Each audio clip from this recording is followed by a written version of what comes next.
Good evening. It's Raven and KaliGoddess again. Hi.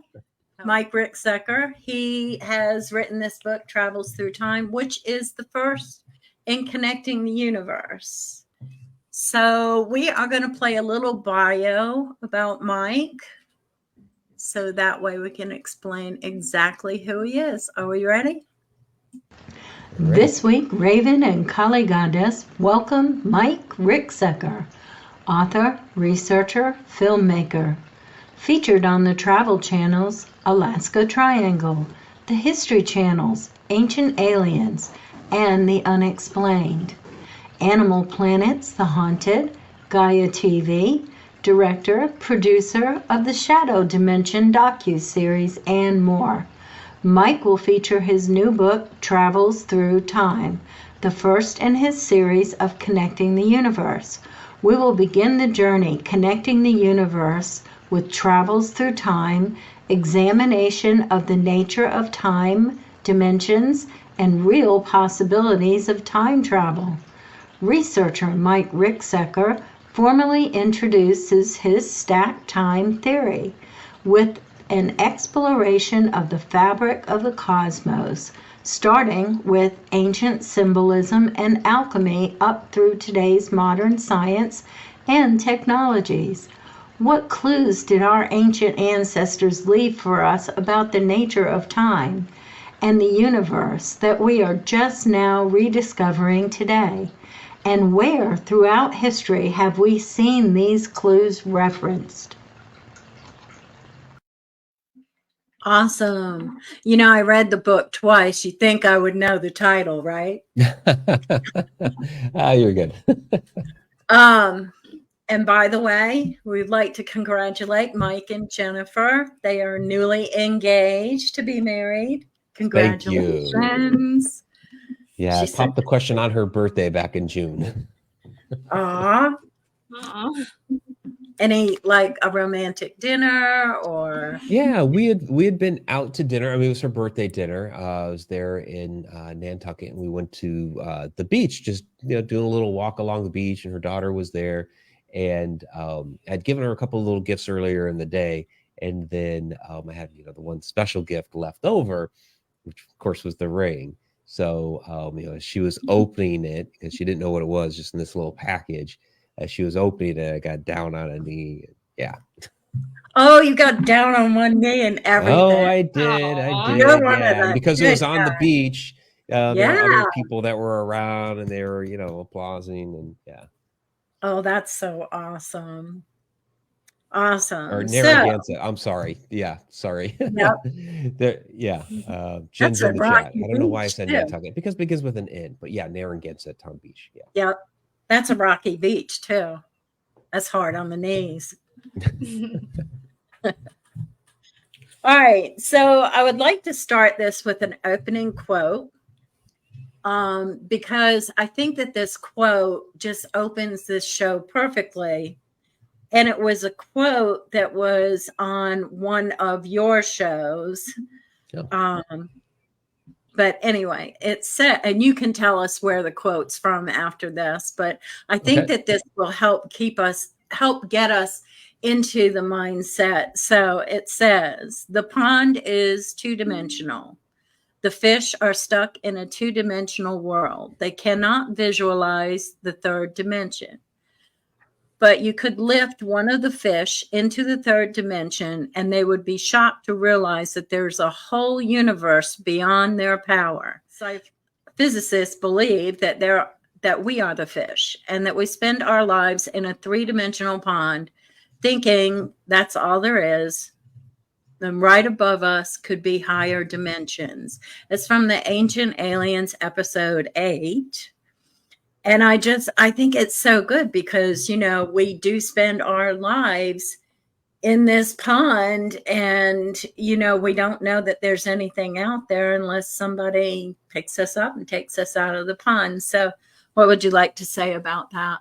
Yeah, it's a great quote. It's from season 18, episode 8, Michio Kaku, and it was actually really a favorite moment of mine, because I followed up after that in the little segment talking about dimensions, and I have not yet met Michio Kaku. He's one of those people that I've always wanted to meet.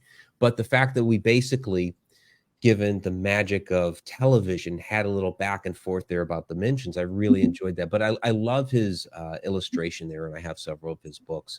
And it's true that, you know, until we are taken out of this dimension, we really don't know what it is that lies beyond. I mean, we have different ideas and theories and concepts, and our science fiction has, you know, done a few things to kind of illustrate what it might look like beyond, but we really don't understand that until we're pulled out of it. And I use that quote in my presentation on Travels Through Time, and I follow up that quote with a slide of quote unquote interdimensional beings.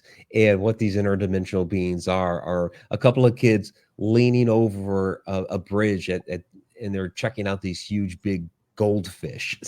So, yeah, so it's really cute. But yeah, honestly, to those fish, those children would actually be interdimensional beings to them.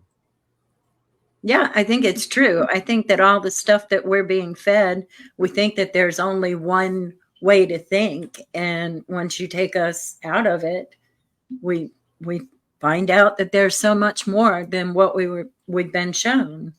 So our illusion is that past, present, and future, taking us out of the pond, so to speak. We think of time as past, present, and future. Can you tell us a bit about this and the illusion?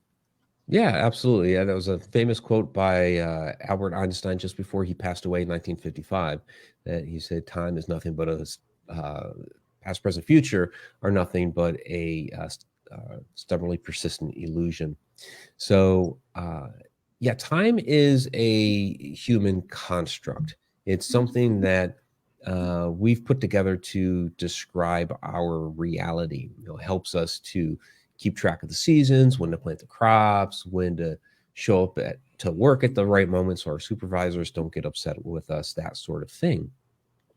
But it's just it's a way to keep track of things. You know, human beings are, you know, very, very organized. We try to categorize things. We try to do things mathematically, all of that sort of thing. And time is one of those types of concepts. You know, the different animals out in our environment, they don't keep track of time. You don't see them looking at their watches and that sort of thing. Yeah, there's different cycles that they live by. So time to us, when we look at it from a dimensional standpoint, is the fourth dimension. But it's really you know, where our consciousness resides. Our consciousness is on the fourth dimension. So it makes us multidimensional beings, and this is really fascinating. So our consciousness in the fourth dimension resides in this third dimensional vessel, which is our body. And so anything that is beyond the fourth, you know, we have up to 11 hyperspatial dimensions. So it's fifth, sixth, seventh, and onward up. And I think we kind of forget that there are other beings and entities living within those dimensions, and anything that is above time, 5, 6, 7 again, and onward, would see time as like a physical object that they would be able to move in and out of. Awesome. That reminds me of this movie Interstellar, which I know you referenced in your book. I think there was a moment in that movie where they were talking about love as a fifth dimensional aspect. Just your comment reminded me of that. About that, you're right. Yeah, that you know, love can, you know, traverse space and time. It's something that's quantifiable. That you know, and it's a really nice point when she talks about this this one individual. Was it Wolf or whatever the heck is it? We never actually meet the character because he's off on some other planet somewhere. But it's her love for him that has become her driving force to continue on. So it is, you know, a quantifiable what do I want to call it? A quantifiable entity within the whole scheme of everything. So yeah, it's a great movie because they actually, and it's one of my favorite parts of it is actually where it's a Christopher Nolan film. Love Christopher Nolan's work, and it loses some of the audience.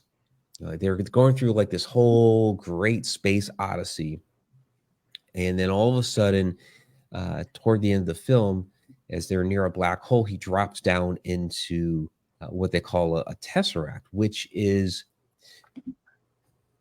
so a lot of people are familiar with the term tesseract from the Marvel movie universe. Basically, they've taken like this cube, they call it a tesseract, and it opens up portals, which has nothing to do with what a tesseract really is.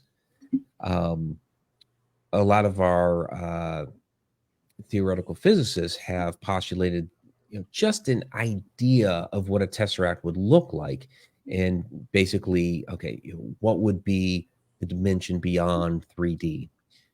And they've basically taken a 3D cube and they've placed another 3D cube on top of it. And it's like, well, that's really heavy-handed, Again, like we were talking about before, if we were to pull ourselves out of this dimension, we would see all things that we couldn't even imagine. So just to place another 3D cube on top of a 3D cube just doesn't make a lot of sense.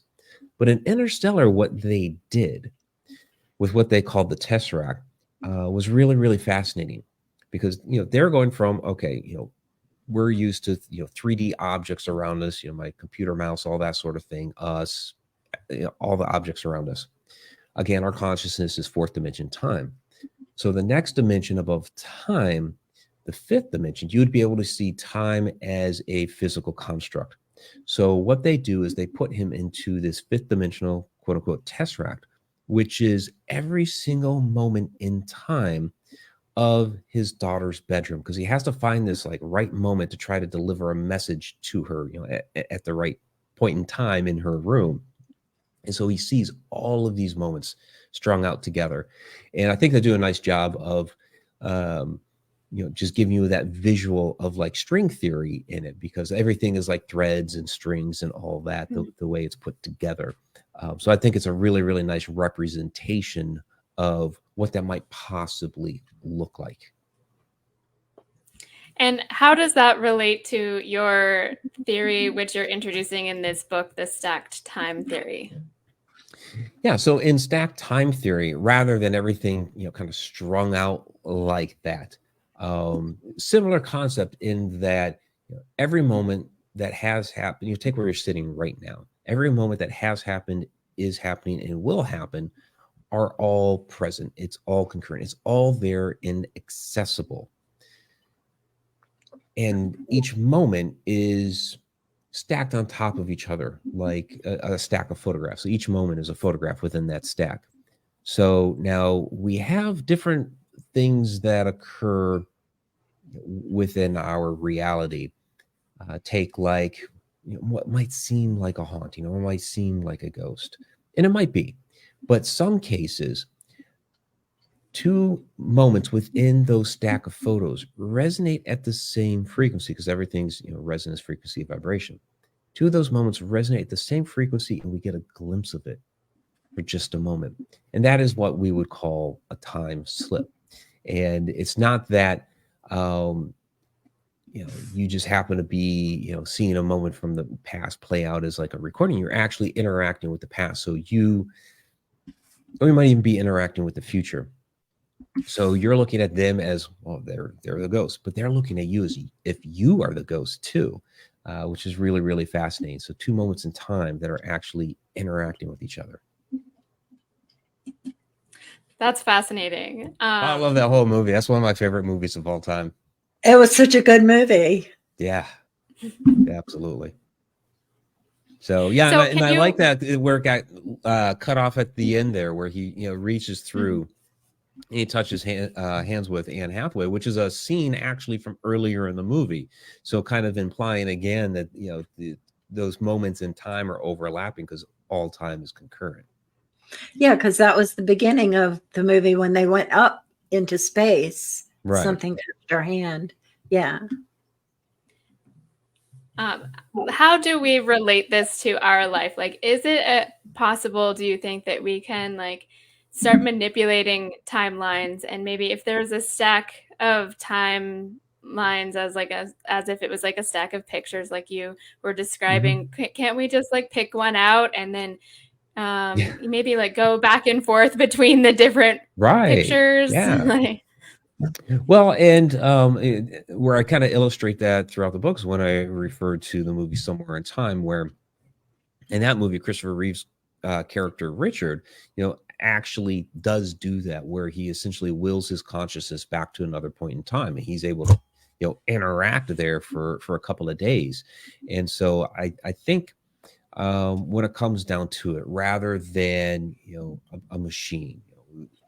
Take a DeLorean, a flux capacitor, which is a science fiction movie, Back to the Future, rather than it being something like a machine. It's going to have more to do with consciousness and meditation and being able to tune in our frequency where we're at right now to another point in time along that stack.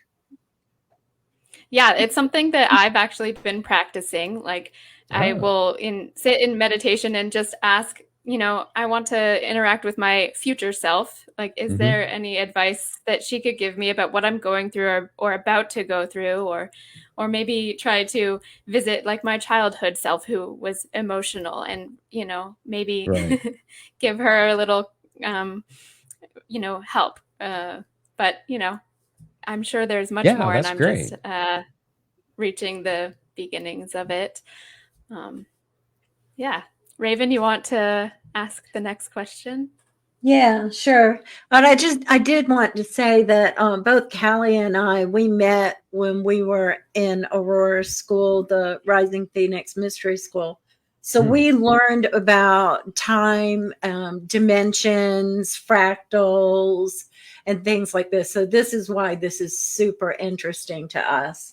Oh, great. Yeah, she taught me. Yeah. That's where I was learning to do this in meditation. So it's really neat. And she does. She teaches us to go and to ask our future selves or, things like that. And it's really awesome. And the other thing that we learn in Rising Phoenix School is alchemy. So alchemy is one of my favorite subjects. And I see that you touched on a bit of alchemy with the Ouroboros, which is the snake eating its own tail. And so can you tell me how that is associated with time? Yeah, absolutely. So the symbol of the Ouroboros, which is really our oldest alchemical symbol, goes all the way back to the time of ancient Egypt. The first representation that we know of is on the burial shrine of King Tut. You see it elsewhere throughout the Valley of the Kings as well, in some of the different tombs. But yeah, the idea of the snake eating its own tail is a representation of constant renewal and recycle. And of course, they're putting it on the burial shrine of a king because they're looking for his soul, which the Egyptians believed in many, many different parts of the soul, but essentially they're looking for the king to be renewed or recycled, that sort of thing. But it's used in other representations as well, not just the renewal of a person, but also the renewal of civilization, the renewal of the planet, the renewal of the universe.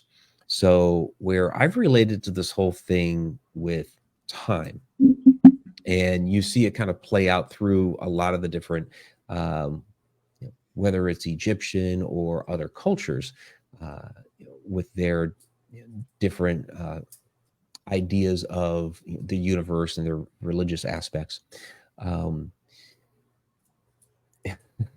We've seen this actually play out recently here in science, in actually experiments that have been conducted in Antarctica with the Anita Project and the Ice Cube Project. And basically what they're doing down there is they're monitoring neutrinos, which are very, very small, microscopic, basically on the molecular level, particles that are flowing throughout space. but they come from space and hit our planet, and we measure those. And there's actually a really, really fascinating map of the galaxy that just came out here that was neutrino based. But in these experiments that they were conducting down there at the South Pole, they discovered neutrinos that were running in the opposite direction. They're basically coming up out of the Earth outward. Yeah.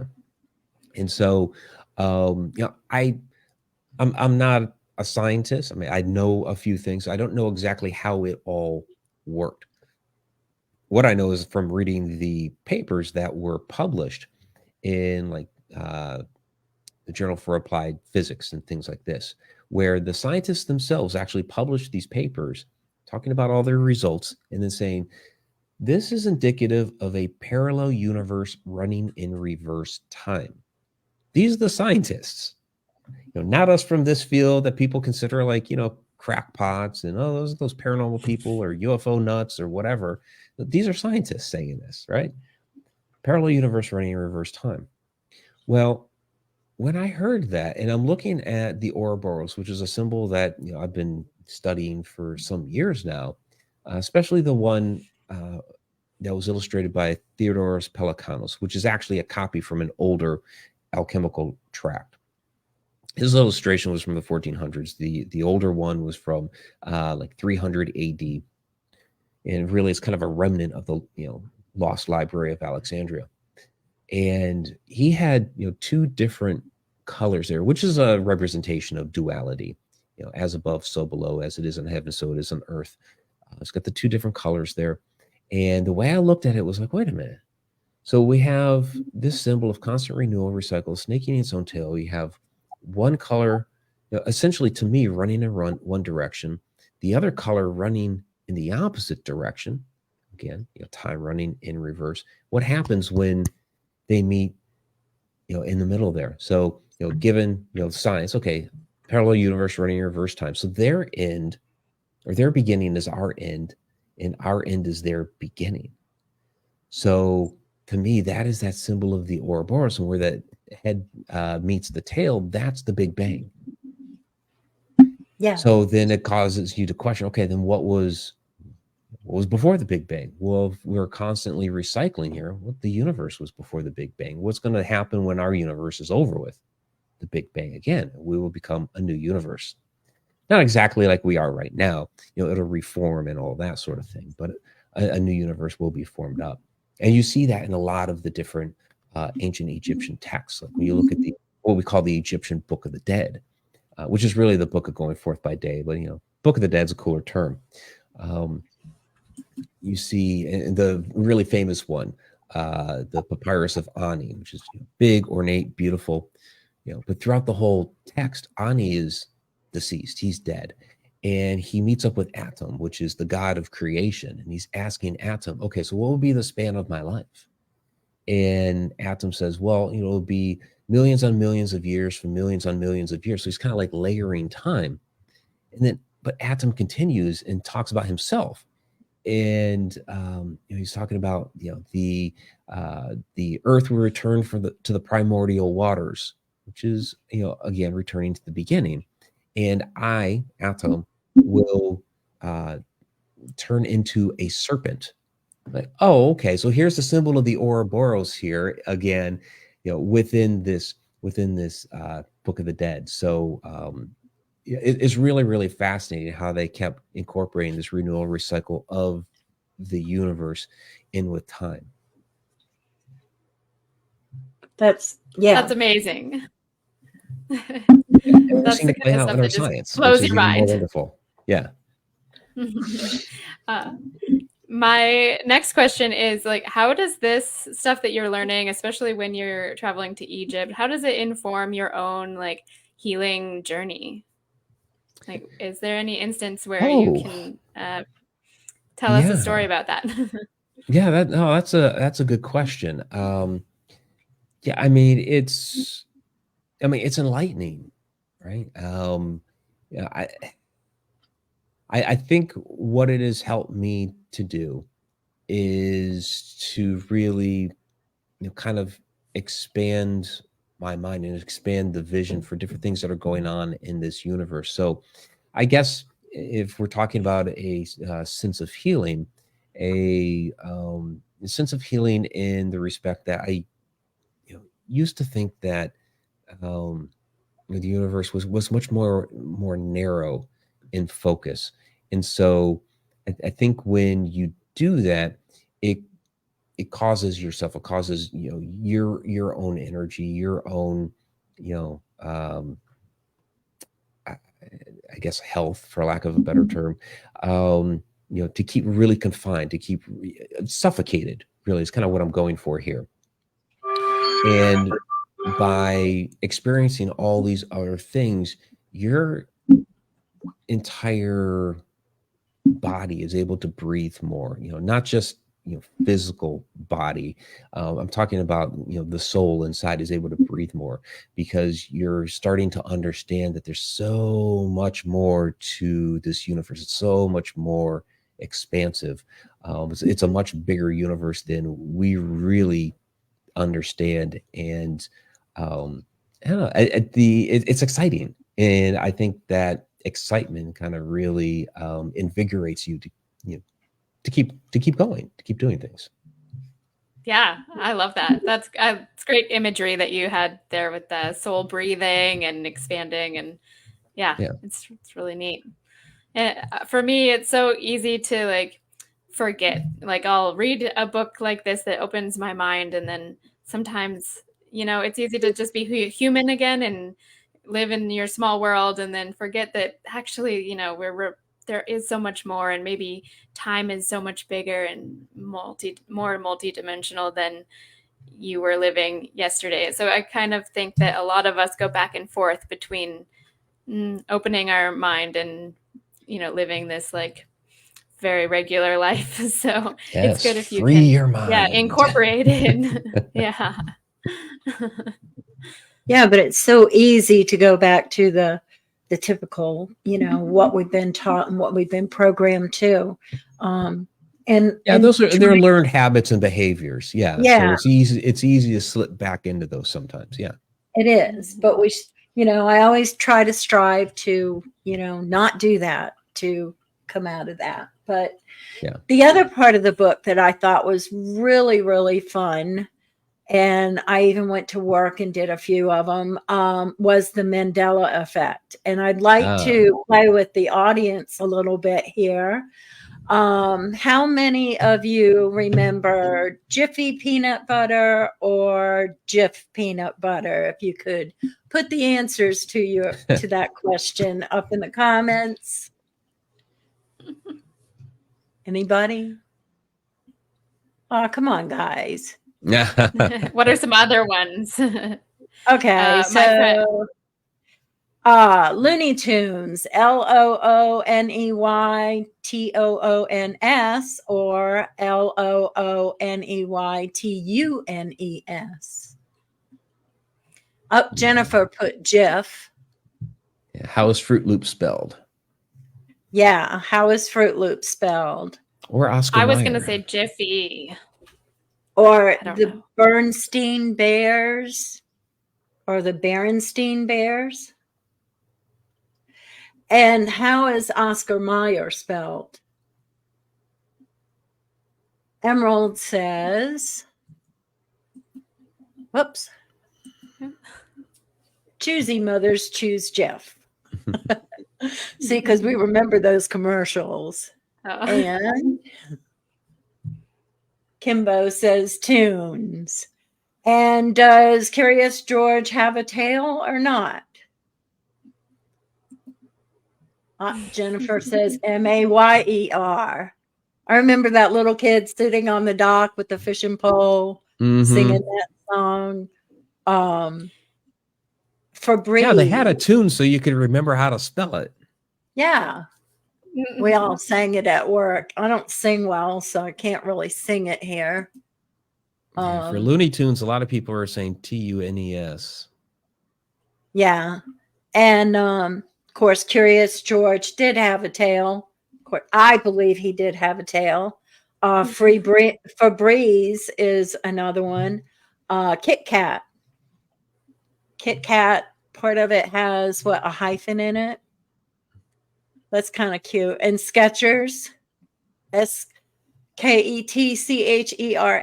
or Skechers. So, Emerald got the Bernstein Bears.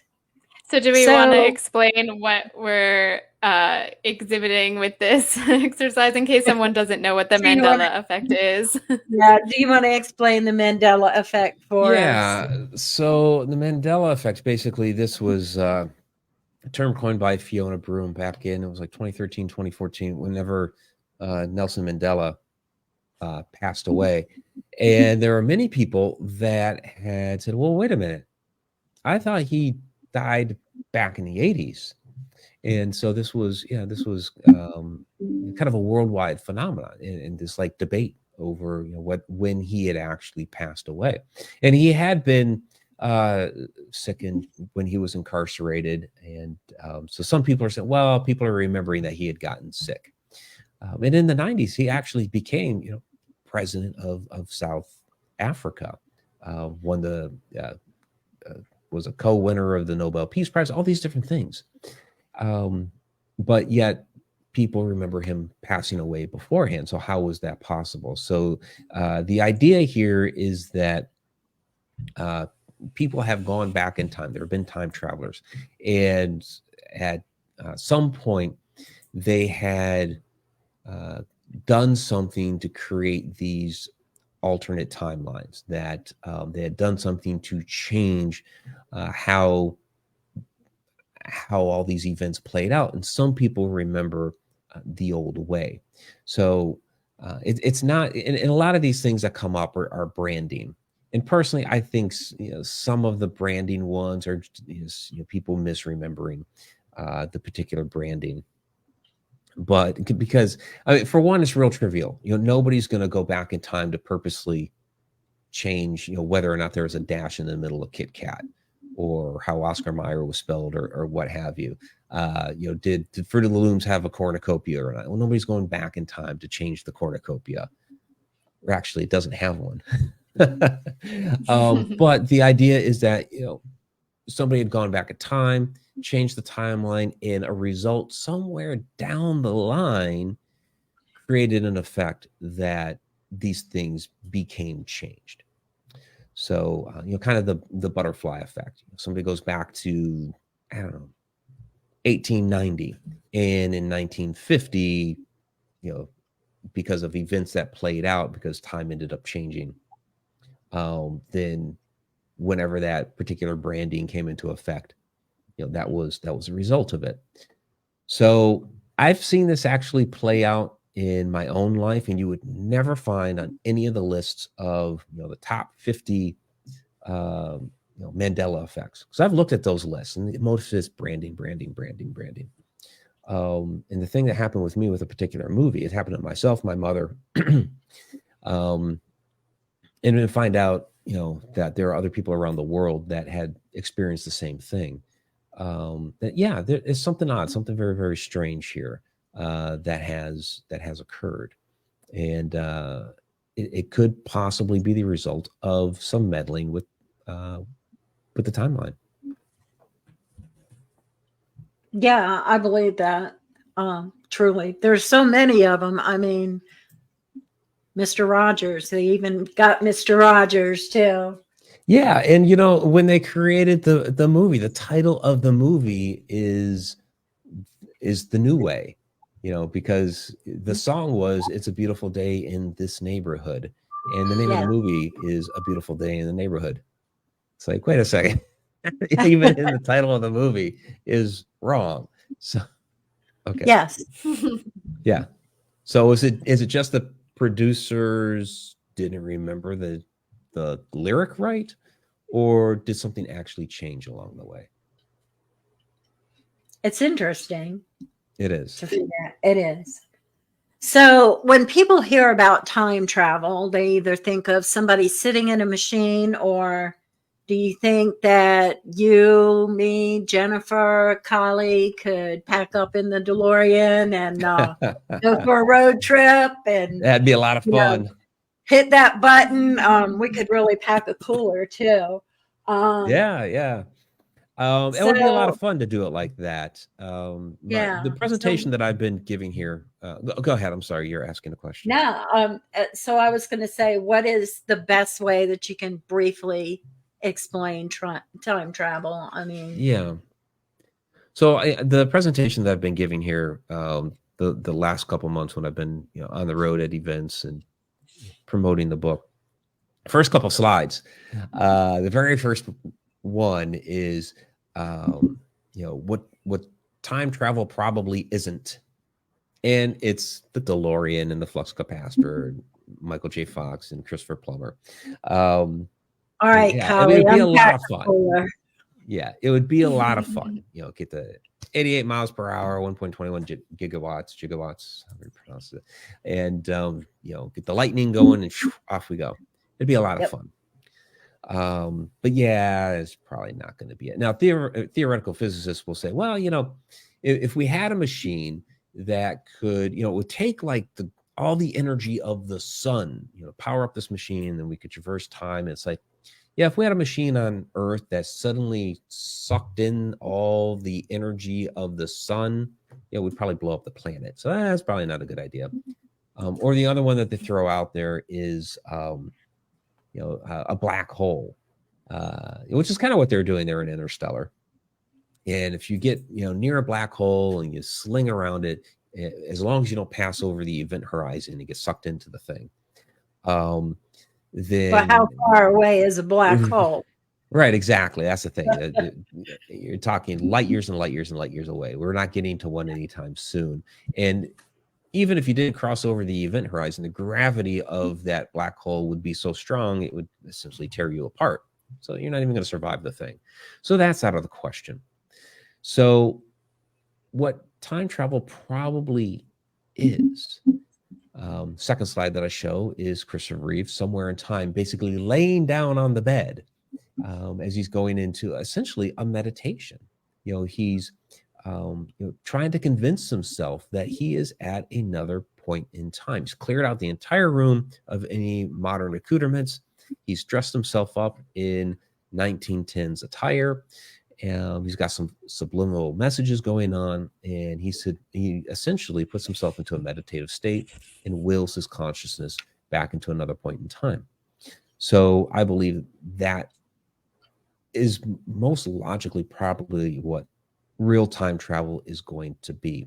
Now, the question I've been asked here a lot lately is, well, is this going to be a physical manifestation? Is your body physically going to move to that other point in time, or is it going to be more like an astral projection? You're projecting the consciousness back into that other point. And it's a really good question, because where's our proof of that happening? I mean, we're talking something that's theoretical. It might be something it might be closer to by location, which I do touch on in the book with Sister Mary Jesus of Agreda, Spain, where she bilocates from Spain to what was then the New World. And she looked like she was physically there. All the indigenous tribes, to them, she was a physical being. To her, when she did that bilocation, she believed she was physically there and interacting with all these people. But back in Spain, she's essentially laid out, and a lot of the witnesses there said that she had her body become like light as a feather, almost like she was levitating. So she was essentially two places at one time. So it is an astral projection, but it's such a strong one that it fully physically manifested her being there. So I think it's probably going to be along those sorts of lines when we're actually able to do this. I thought that whole thing about Mary going to the indigenous people and everything, I thought that was so interesting in the book. What were you going to say, Kali? Oh, I spend a lot of time reading about Vedic studies and yoga philosophy, and there are accounts of old rishis being able to do that, being in two places Yes. at once. Yeah. Yeah. Yeah, absolutely. And I have an aunt who she's a nun. She's a mother superior for a convent over here in Rocky River. And the last time I had seen her back here in August, one of my other aunts had brought up that I had a new book out or what have you. So I think it was them. I mean, maybe she straight up asked me, and I said I had a new book. I can't remember. In any case, I had asked her if she knew of Sister Mary Jesus, and she's like, "Oh yeah, I'm aware of her. We have books on her here in our library, but did you know that there are others that have done that?" And she rattled off some names of some more modern ones. I'm like, "Oh, okay, I'm gonna have to look into these." So the church has been holding out here, and there's more people that have done this. So yeah. It's very interesting. I think it is too. The other interesting part of the book that I liked was the doppelganger. Mm-hmm. And I recently had an incident. Like I get up earlier than my husband, and while I'm getting ready, he goes into the living room and, sits and watches the weather or whatever. And I was getting ready one morning and he was in the living room. And I heard him say, "Well, good morning," because every time I come in to, through the living room to go into the laundry room, we say good morning. And I heard him say, "Well, good morning," like somebody was right there. And I was like, I came in and I said, "Who are you talking to?" And he said, "Well, you just came by." And went into the laundry room, and he said, "Even Boo Kitty got up and looked at you." Oh, wow. So I had a doppelganger experience, but I would have thought my husband was totally nuts unless I had read your book and learned about right. Yeah. So that's one of those. That's like the old Norse legends of the Vartigers, where somebody walks into the room. You think it's that person, and then all of a sudden, a minute later, here comes walking into the room that same person again. Yeah, I mean that's exactly what happened. Yeah, it's a form of time slip. I mean, it's not a purposeful time travel. You didn't purposely travel to some other point, but it's you call it a glitch in the matrix, right? That deja vu sort of thing. But yeah, it's a form of time slip. Yeah, and I really liked in the book when you talked about the French teacher and the doppelganger. Yeah. I thought that was really, really interesting. So are time slips and doppelgangers, are they like super closely related to each other? Yeah, I believe so. So yeah, when you look up doppelgangers, the doppelganger is a German word that simply means double walker. But over the centuries, a lot of legends and lore have been, placed on top of that, talking about, they're evil twins. And, basically when we don't understand something, we tend to fear it. And then we, pile on all of this lore about how malicious these things are. And, in the cases that I've read, the majority of them is really simply not the case. It's more of these incidents of time slips where people are getting a glimpse of themselves or of another person just because there was, again, that, two moments in time resonating at the same frequency. And just one of my favorite ones I love to tell is the famous poet Goethe, where he's walking down the road, heading to Dressenheim. He's having an affair with a young woman there. He's kind of lost in his thoughts over the whole situation. Kind of like, with us, we a lot of times when we're driving, we might zone out and miss our turn or miss our exit or getting that theta brainwave. Yeah, exactly. So that's kind of where he's at the time, and he notices on the other side of the road at one point, there's a man in a gold trimmed gray suit. And so he notices out of the corner of his eye or whatever, and turns to look at the guy, and all of a sudden the guy disappears right in front of him. He's like, "Whoa, what the heck was that?" And he can't do anything about it. The guy disappears, so he's like, "Oh, okay." He keeps going on his way, but he notes it in his mind. Years later, he's walking down the same road in the opposite direction, and he's passing by that spot where that incident had happened. And he's looking down at himself as he crosses that spine. He's like, whoa, wait a minute. Oh, I'm the guy in the gold trimmed gray suit. That's what I'm wearing right now. I saw myself those couple of years ago. And so I think what had happened was, again, it's a type of meditative state where, being lost in his thoughts. And basically when he was walking down that road the first time, he had tuned into his own energy, across the stack of time, and got a glimpse of himself. But when he actually, when it caught his attention, he turned to look, he just, kind of snapped out of that meditative state and broke that little trance, and, the image was gone. But yeah, he was just, it was a time slip of himself. It wasn't, some evil twin just walking down the road or anything. No, he's just looking at himself.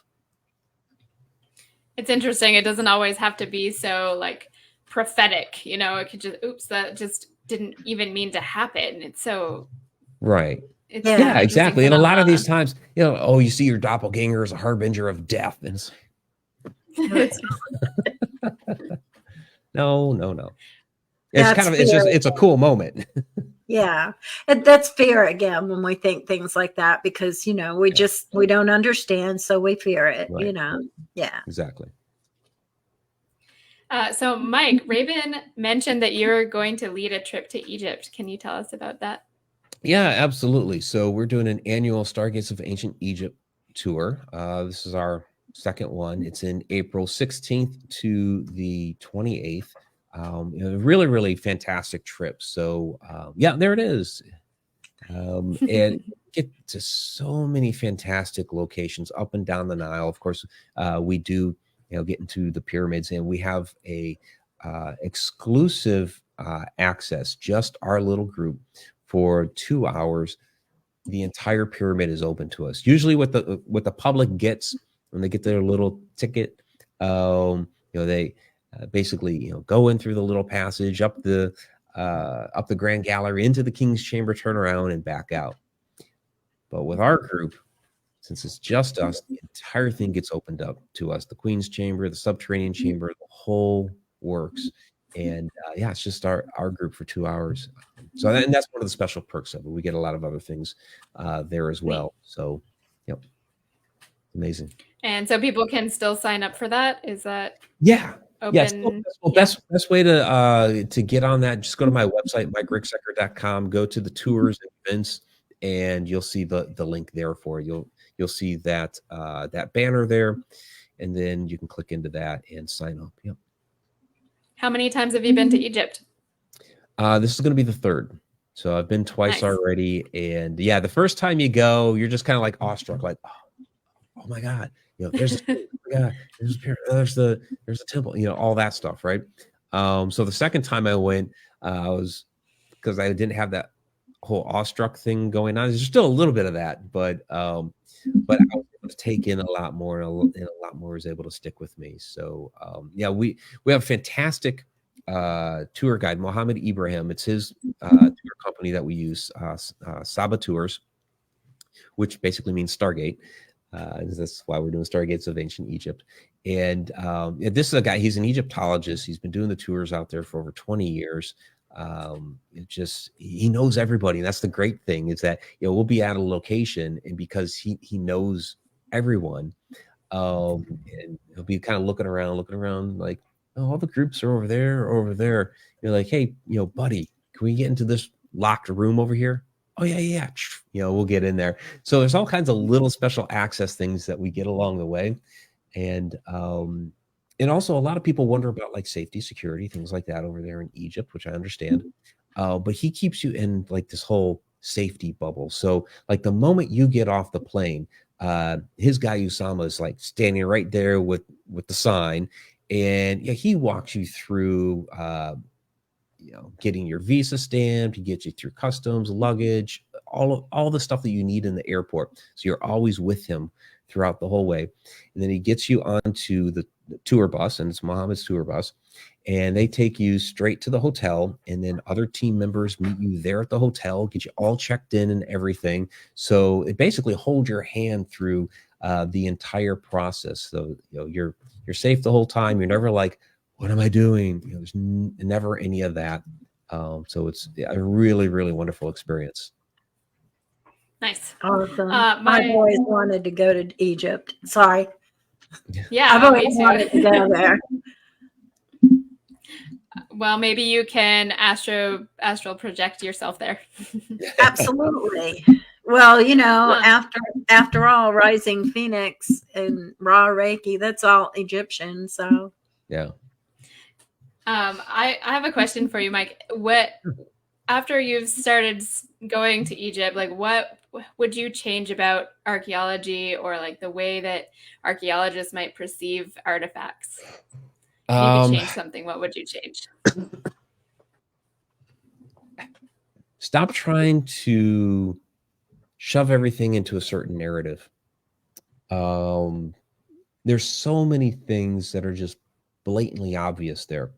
I mean, you could get into like the whole dating of the pyramids and the Sphinx and all that sort of stuff. And you have geologists that are saying the whole Sphinx enclosure is much, much older than what they've been telling us, and that sort of thing. But even things that are just more blatantly obvious, like the way that a lot of these, whether it's sculptures or different parts of the building, the lintels, that sort of stuff, just the way they're cut, where they're so perfect, and you can tell it's done by a machine.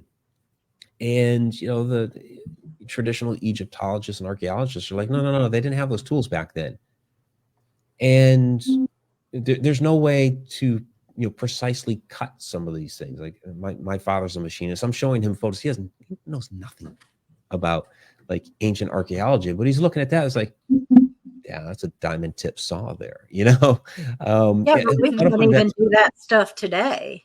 Yeah, some of the stuff. Oh yeah, some of the stuff you can't even do today. But one of the ones that I just get a kick out of is so they try to say that they didn't have certain machines and things like that back there. It was basically like stone tools, copper tools, that sort of thing. They didn't have saws, like circular saws sort of thing. But you go into the Egyptian Museum at Cairo, there's one particular sarcophagus there. And what they would do is they would cut the lids off the back of the sarcophagus. And there's one particular one there where they stopped mid-cut. Like it's really obvious. Like here's the cut, and it just stops off the back of the sarcophagus. You just shine a flashlight down in there, and you can see the circular pattern on it. It's one from the top, one from the bottom, that are basically cutting through this thing, and it just stops. Now, this is a solid piece of granite. So again, I'm showing my dad, and I'm like, okay, Dad, what do you make of this? What was cutting this? Well, he's like, obviously it was circular saw. Okay, now that number one there, they already said they don't have circular saws back then. There it is, obvious. And then I'm like, okay, great. What kind of circular saw? And he's like, well, that's granite, right? Yeah. Well, it'd have to be like a diamond tip circular saw. Again, they were supposed to have diamond tip blades back then. So just stuff like that is so obvious. And if you try to introduce it to them, they're like, well, it doesn't fit in with our narrative, so we have to just totally discredit it. And what they do most of the time is ignore it. If you provide too much evidence, like the dating of the Sphinx, they're asking for like one, okay, where, show me some, pot shards from around that era. Well, I mean, for one, if you're, if this is something that you revere, right?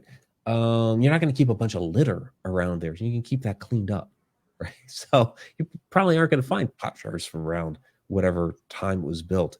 And the second thing was, this is back in the 90s, where they kept saying, well, there aren't, you're trying to say this was built 10,000 years ago, but we don't have other structures. We don't have other sites around the world that are that old. Well, lo and behold, years later, Göbekli Tepe is unearthed. And it's like, oh, well, that one's at least 10,000 years old. Right. So now it's like, they don't even address the argument anymore. They just kind of ignore it. Come on. Yeah, they tell other people that they're like pseudo archaeologists, right? Yeah. If you don't agree with the narrative, you're just put aside, like you're not real. Yeah, you're a pseudoscientist. It's like, okay, fine. I don't have a degree in there's archaeology or history or whatever it is you think I need, but I'm smart enough to connect the dots. I mean, my degree is in simulation programming, so maybe I could talk about AI or whatever, but still, I'm smart enough to be able to see, you know, this thing over here, and this thing over here, and this thing over here. Trying to put those into your story doesn't add up. I might not have the exact answer for you because, you know, I need a geologist over here, an astronomer over there, and you know, and whatever, some, you know, actually, you know, specialists in their field to figure all that stuff out. But the story isn't what you're saying. Yeah, I think we're all beginning to see that these dots aren't connecting. Right. Right, absolutely. I was listening to a book on ancient Egypt history where he just, the person who had written the book was a bunch of lectures, and he had said something about the pyramids being accidentally placed. And I'm like, come on, because math, I mean, do you really think that I'm going to buy this? So yeah, there's definitely no accident there. There's there's too much math involved to make that happen. As precise as it is. Yeah. Exactly. And the coordinates of it all and the dimensions, you know.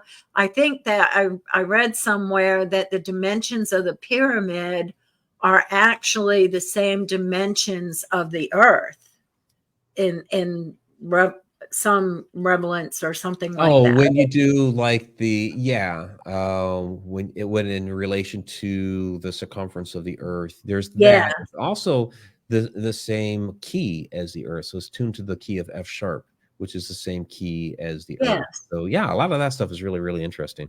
Yeah. Yeah. I read a lot. I love Egypt. But I'm about to be certified in Akashic readings. Oh, great. And I found the Akashic readings or the Akashic records in your book super interesting. Can you explain a little bit about the Akashic records? Yeah, I mean, I'm familiar with them. Absolutely. I had Emily Harrison come in and kind of opine about that a little bit. Because I'm familiar, but you know, it's not my specialty. But basically, things like the Akashic records or the collective unconscious, it's the idea of tapping into eternal knowledge. So, you know, if all time is concurrent and time doesn't really exist and that sort of thing, you know, all the knowledge of the universe is out there and accessible, and it's a matter of being able to tap into it. So with the Akashic records, when you access those, you're accessing everything that there is to do about you, your past lives, your future lives. You can access other knowledge of the universe if it makes sense to you. You like you trying to tap into a record on nuclear physics. If you don't understand nuclear physics, it's probably not gonna mean anything to you. Yeah. So but yeah, so it's all there and accessible to us. Awesome. Yeah. We're actually going to interview someone next time we have our show about doing these Akashic readings. So if you're interested in learning more, come back. What inspired you to begin writing this book? And it's a part of a series, right? So you're still writing? Yeah, it's the first in the Connecting the Universe series, which was originally going to be its own book. So I've always been interested in time travel, dating back to Somewhere in Time. And I had noticed along the years in my research that a lot of this different phenomena could be attributed to some sort of time travel event or something, at least in relation to time and the way the universe works. So that was going to be information that I was going to include in originally what was going to be the Connecting the Universe book. But then when I was out in Egypt this last time, I gave a presentation on it was a lot of different topics. It was like a 2.5-hour presentation. We're talking about, Stargates and Atlantis, and we got into a little bit about time and all that sort of stuff. And as we were driving to the next site afterward, it just kind of hit me that, because these are all topics that I was going to include in this book. I was like, connecting the universe is not one book. It's a series of books, and each book is going to be one of these different topics. And so I decided to do time as the first one, really as a base for everything else that is going to follow. Let's talk about the nature of time, dimensions, the way the universe works, that sort of stuff, before we get into all this other stuff. Like Great. So building it's really blocks. just it's setting the groundwork for Right. going deeper. Do you have any teasers from your next books or hints about well, yeah, the next one is exciting things coming? Yeah, next one's on Stargates of Ancient Egypt. So you want a really good preview of that, come along on the tour. Nice. I did go to your lecture, Connecting the Universe, and I did see a little bit about the Stargate. So it was very interesting. I'm really happy that you were able to come on the show, and thank you so much for all the information. And I hope that everybody goes out and buys this book. It's an awesome book. It has so much more in it. And I especially love the doppelganger stories and time slips and just, I think it is a building block for time and time travel. And I thank you so much for explaining this to us to where we can understand it, and for putting yourself out there and explaining this to us in a way that is different from what we've been taught too. So yeah, absolutely. I appreciate you guys having me. And I tried to present this in something that could be understood by everyone. And that's a lot of the feedback that I've been getting on the book, is that, you're talking about all these very, would seem to be very complicated scientific ideas, but it's broken down in such a way that anybody can read the book. And that was my intent, was, it doesn't have to be something that's way over everybody's head. We can have a conversation about this. And so it's a really conversational tone that I try to talk about these different concepts, so that people, have an understanding of what these different things are. And it's nice that you can do that in a way that we can understand it. Yeah. So if somebody wants to go get your book, where are they going to go get your book?